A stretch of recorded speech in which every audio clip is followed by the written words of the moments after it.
بسم اللہ الرحمن الرحیم الحمدللہ وکفی والصلاة والسلام علی من لا نبی بعدہ اما بعد۔ عزیز طلبہ کرام، اللہ تعالیٰ سے امید ہے کہ آپ سب خیر و عافیت سے ہوں گے۔ جامع الترمذی کا یہ سبق نمبر 97 ہے اور اس سبق میں ہم یہ مختصر 4 ابواب پڑھیں گے۔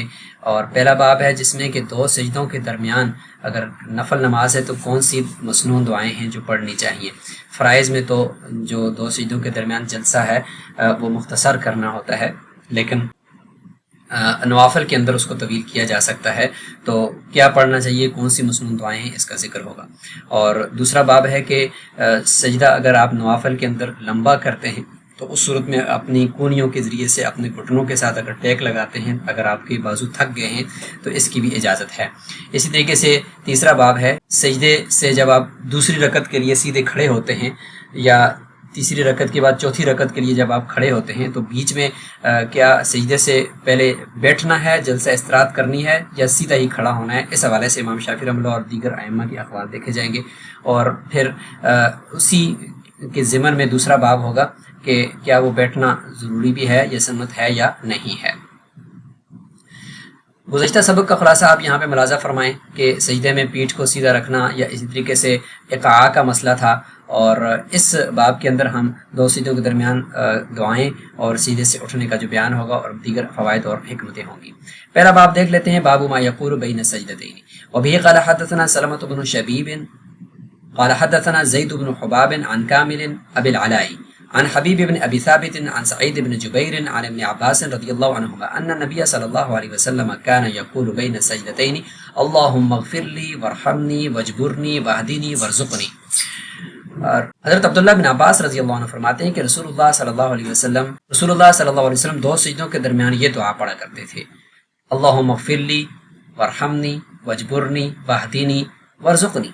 اور اسی طریقے سے اگلی حدیث، وبه قال حدثنا الحسن بن علی الخلال قال حدثنا یزید بن ہارون قال عن زید بن حباب عن کامل ابی العلاء نحوه۔ یہ دوسری سند اسی طرح کی اس کی ذکر کر دی۔ قال ابو عیسیٰ هذا حدیث غریب وهكذا روی عن علی رضی اللہ عنہ وبه یقول الشافعی واحمد واسحاق یرون هذا جائزا فی المکتوبۃ والتطوع۔ امام احمد، امام اسحاق، امام شافعی رحمۃ اللہ کے نزدیک فرض اور نوافل تمام نمازوں کے اندر دونوں سجدوں کے درمیان یہ دعا پڑھنا مسنون ہے اور جائز ہے۔ وروا بعضهم هذا الحديث عن كامل ابي العلاء مرسلا، کامل ابو العلاء سے یہ روایت مرسل بھی ہے، یعنی رسول اللہ صلی اللہ علیہ وسلم کا ذکر اس میں نہیں ملتا۔ اگلا باب دیکھ لیتے ہیں، باب ما جاء في الاعتماد في السجود۔ وبه قال حدثنا قتيبة قال حدثنا الليث عن ابن عجلان عن سمي عن ابي صالح عن ابي هريرة رضي الله عنه قال اشتكى اصحاب النبي صلى الله عليه وسلم الى النبي صلى الله عليه وسلم مشقة السجود عليهم اذا تفرجوا فقال استعينوا بالركب۔ حضرت ابو ہریرہ رضی اللہ عنہ فرماتے ہیں کہ رسول اللہ صلی اللہ علیہ وسلم کے صحابہ نے آپ صلی اللہ علیہ وسلم سے شکایت کی، سجدے کے دوران جب وہ کونیوں کو پھیلا کر سجدہ کرتے ہیں اور زمین سے اٹھا کر کرتے ہیں تو نوافل کا سجدہ چونکہ ذرا لمبا ہوتا ہے تو کونیاں اگر تھک جاتی ہیں، بازو تھک جاتے ہیں، تو اس کی شکایت کی تو اللہ کے نبی نے فرمایا کہ آپ گھٹنوں سے مدد لیا کرو، یعنی کونیوں کو گھٹنوں کے ساتھ ٹیک لگا لیا کرو، اس سے آپ کی تھکن دور ہو جائے گی، لیکن ساتھ ساتھ یہ جائز بھی ہے کیونکہ آپ زمین پر نہیں ٹکا رہے ہو بلکہ کونیوں کو گھٹنوں کے ساتھ آپ ٹیک لگا رہے ہو۔ قال ابو عیسیٰ هذا حدیث لا نعرفه من حدیث ابی صالح عن ابی ہریرہ رضی اللہ عنہ عن النبی صلی اللہ علیہ وسلم الا من هذا الوجه، صرف ایک ہی یہی طریقہ موجود ہے، اس کے علاوہ کوئی اور طریق موجود نہیں ہے۔ من حدیث اللیث عن ابن عجلان وقد روى هذا الحديث سفیان بن عیینۃ وغیر واحد عن سمی عن النعمان بن ابی عیاش عن النبی صلی اللہ علیہ وسلم نحوه۔ ایک اور سند بھی فرماتے ہیں کہ یہ موجود ہے اس کی، وَكَأَنَّ رِوَایَتَ هؤلاء أَصَحُّ مِنْ رِوَایَتِ اللَّيْثِ، فرماتے ہیں کہ یہ جو روایت ہے یہ لیث کی روایت سے زیادہ اصح معلوم ہوتی ہے۔ اگلا باب ہم دیکھتے ہیں، باب کیف النہوض من السجود، یعنی سجدے سے کیسے اٹھنا ہے دوسری رکعت کے لیے یا چوتھی رکعت کے لیے۔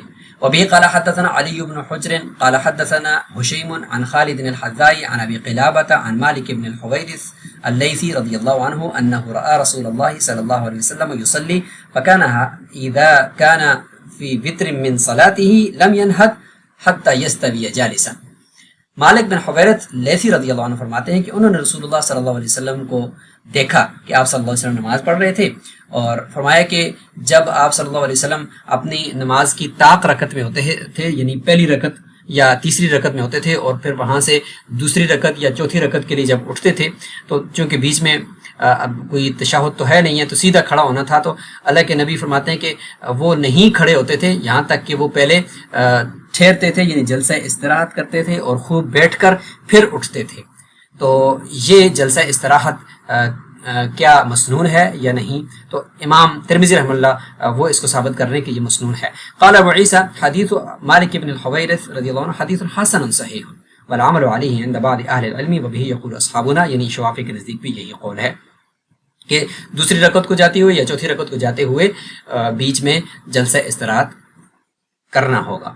اور احمد محمد شاکر کے نسخے میں یقول اصحابنا کے بعد ومالک یکنا ابا سلیمان اس کا اضافہ بھی موجود ہے، جس میں امام مالک جو یہاں پہ ذکر کیے گئے ہیں ان کی کنیت ذکر کی گئی ہے۔ اسی طرح کا ایک اور باب جس میں یہ جلسہ استراحت ثابت نہیں ہوتا وہ یہ ہے، وبی قال حدثنا یحیی بن موسیٰ قال حدثنا ابو معاویہ قال حدثنا خالد بن ایاس ویقال خالد بن الیاس، ایاس کے بجائے الیاس ہے، عن صالح مولى التوأمة عن ابی ہریرہ رضی اللہ عنہ قال كان النبي صلی اللہ علیہ وسلم ينهض في الصلاة على صدور قدميه، کہ اللہ کے نبی دوسری رکعت یا چوتھی رکعت کے لیے جب کھڑے ہوتے تھے تو اپنے قدموں کی جو اگلا حصہ ہے، یعنی جو کھڑے تھے جس طرح سجدے میں، تو اسی طرح کھڑے کھڑے ہی انہی کے اوپر وزن رکھ کے تو سیدھے کھڑے ہوتے تھے، بیچ میں بیٹھتے نہیں تھے۔ قال ابو عیسیٰ حدیث ابی ہریرہ رضی اللہ عنہ علیہ العمل عند اہل العلم یختارون ان ينهض الرجل في الصلاة على صدور قدمه، فرماتے ہیں بعض اہل علم جو ہے اس کو اختیار کرتے ہیں۔ وخالد بن ایاس ضعیف عند اہل الحدیث، لیکن امام ترمذی رحمہ اللہ اس روایت کے اوپر اعتراض کریں گے کیونکہ ان کے نزدیک جو پچھلی روایت ہے اس میں جلسہ استراحت ان کے نزدیک مسنون ہے، لیکن فرماتے ہیں کہ اس میں جو خالد بن ایاس ہیں یہ ضعیف ہیں اہل حدیث کے نزدیک، اور فرماتے ہیں کہ خالد بن الیاس بھی ان کو کہا جاتا ہے، تو اس لیے ان کے نام میں بھی مسئلہ ہے۔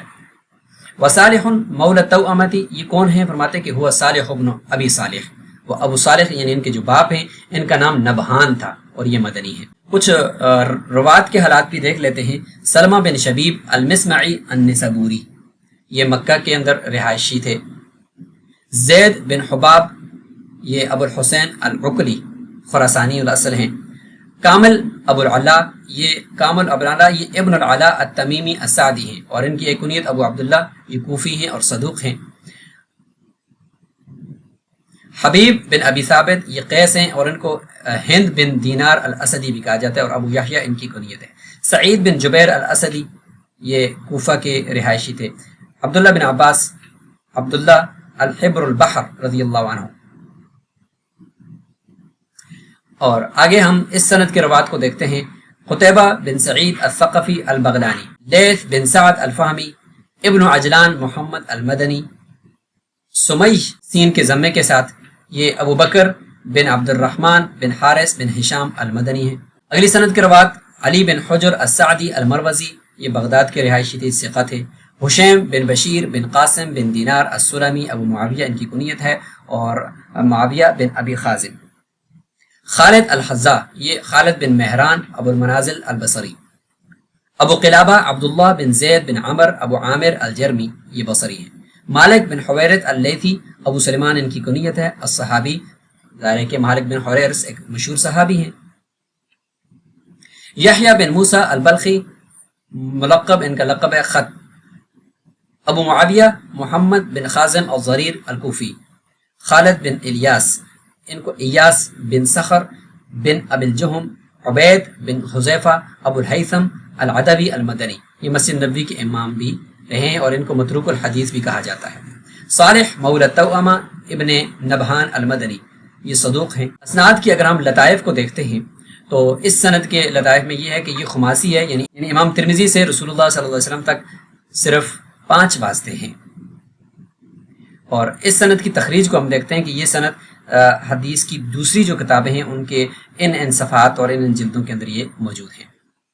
اسی طرح اگر ہم اس حدیث کو دیکھتے ہیں، اس کی تخریج بھی آپ یہاں پہ نوٹ فرما لیں۔ اور یہ جو سند ہے انہ رأى النبی صلی اللہ علیہ وسلم یصلی، یہ سند یہاں پہ دیکھیں مصنف ابن ابی شیبہ کے اندر بھی ہے، بخاری کے اندر بھی ہے، نسائی کے اندر بھی موجود ہے۔ سجدے کی یہ جو حیت ہے، اس کے بارے میں معرف السنن کے اندر یہ ہے کہ 2 سجدوں کے درمیان جو مسنون دعائیں ہیں ان میں فرماتے ہیں کہ امام ابو حنیفہ اور امام مالک رحمہ اللہ کے نزدیک یہ نوافل کے اندر صرف مسنون ہیں، فرض نمازوں کے اندر یہ دعائیں مسنون نہیں ہیں۔ اور اس میں مسنون ذکر امام شافعی رحمہ اللہ کے نزدیک فرض اور نفل سب میں ہے، جو حدیث کے اندر بھی گزرا۔ رافعی نے شرح وجیز کے اندر اور امام نووی نے منہاج کے اندر بھی ذکر کیا ہے کہ اللہم اغفر لی، یہ جو دعا ہے یہ کہی جائے فرائض کے اندر بھی اور نوافل کے اندر بھی۔ سجدے سے کھڑے ہونے کی جو حالت ہے، اس میں امام ترمذی رحمہ اللہ کی غرض ترجمۃ الباب یعنی کیف النہوض من السجود کی وہ یہ ہے کہ جلسہ استراحت یعنی دوسری رکعت سے اٹھنے سے پہلے جو بیچ میں بیٹھنا ہوتا ہے، اور اس میں فقہا کا اختلاف ہے۔ مالک، امام اوزاعی، امام ابو حنیفہ اور امام ابو حنیفہ کے جو صاحبین ہیں وہ فرماتے ہیں کہ بیچ میں نہیں بیٹھے گا، سیدھا کھڑا ہو جائے گا۔ اور اس حوالے سے حضرت عبداللہ بن مسعود رضی اللہ عنہ، حضرت عبداللہ بن عمر، حضرت عبداللہ بن عباس عبادلہ ثلاثہ سے یہ روایت ہے۔ اور اس طریقے سے نعمان بن ابی عیاش نے بھی فرمایا کہ میں نے بہت سارے صحابہ کرام کو پایا کہ وہ اسی طرح ہی کرتے تھے، بیچ میں بیٹھتے نہیں تھے۔ اور یہی امام احمد بن حنبل کا اور اسحاق بن راہوے کا بھی یہ قول ہے۔ سبق میں موجود کچھ احادیث کے فوائد ہیں اور حکمتیں ہیں، جیسے دو سجدوں کے درمیان کی دعا مغفرت، رحمت، ہدایت اور رزق جیسی دنیاوی اور اخروی بھلائیوں کا ایک جامع مجموعہ ہے۔ سجدے میں تھکاوٹ یا مشقت کے وقت گھٹنوں کا سہارا لینے کی اجازت اسلامی شریعت کی وسعت اور انسانی کمزوری کی رعایت کی دلیل ہے۔ طاق رکعت یعنی پہلی اور تیسری کے بعد کھڑے ہونے سے قبل تھوڑی دیر بیٹھنا جلسہ اسرار نماز میں سکون اور وقار کو بڑھاتا ہے۔ سجدے سے اٹھتے وقت پاؤں کے پنجوں یعنی اگلے حصے پر زور دے کر کھڑا ہونا نماز کی چستی اور مستعدی کو ظاہر کرتا ہے۔ تو یہ فوائد اور حکمتیں یہاں پہ ذکر کی گئی۔ عصری تطبیق کو بھی اگر آپ دیکھیں کہ دو سجدوں کے درمیان رزق اور عافیت مانگنے کی جو پابندی ہے موجودہ دور کے معاشی تفکرات اور ذہنی دباؤ سے نجات دلاتی ہے۔ نوافل کے اندر اس کا ضرور اہتمام کرنا چاہیے۔ گھٹنوں کا سہارا لینے کی جو رخصت ہے جدید دور میں جوڑوں کے درد کے شکار افراد اور بزرگوں کے لیے ایک بہترین سہولت ہے۔ جلسہ استراحت پر عمل کرنے سے اچانک کھڑے ہونے کے باعث پیدا ہونے والے جو چکر یا بلڈ پریشر کی تبدیلیوں سے بچا جا سکتا ہے، یعنی عذر کے وقت اس کی اجازت ہے۔ پاؤں کے اگلے حصے پر زور دے کر اٹھنا ٹانگوں کے پٹھوں کی ایک بہترین روزمرہ ورزش بھی ہے جو جسمانی فٹنس کو برقرار رکھتی ہے۔ تو یہ مختلف عصری تطبیقات بھی آپ یہاں پہ دیکھ رہے ہیں۔ یہ سبق سے متعلق کچھ سوالات ہیں، اپنے پاس نوٹ فرما لیجیے۔ اور یہ سبق کا خلاصہ ہے، اور اسی کے ساتھ ہمارا سبق نمبر 97 اپنے اختتام کو پہنچا۔ السلام علیکم ورحمۃ اللہ وبرکاتہ۔